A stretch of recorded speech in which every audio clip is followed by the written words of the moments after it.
ইলিশ মাছের ঝোল নিজে বানিয়ে নিয়ে হাতে, কাঁচা লঙ্কা, কালো জিরে, বেগুন দিয়ে সাথে।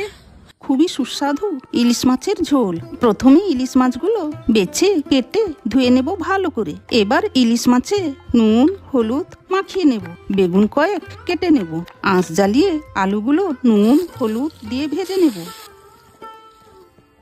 ওই তেলে বেগুনগুলো নুন হলুদ দিয়ে ভেজে নেব।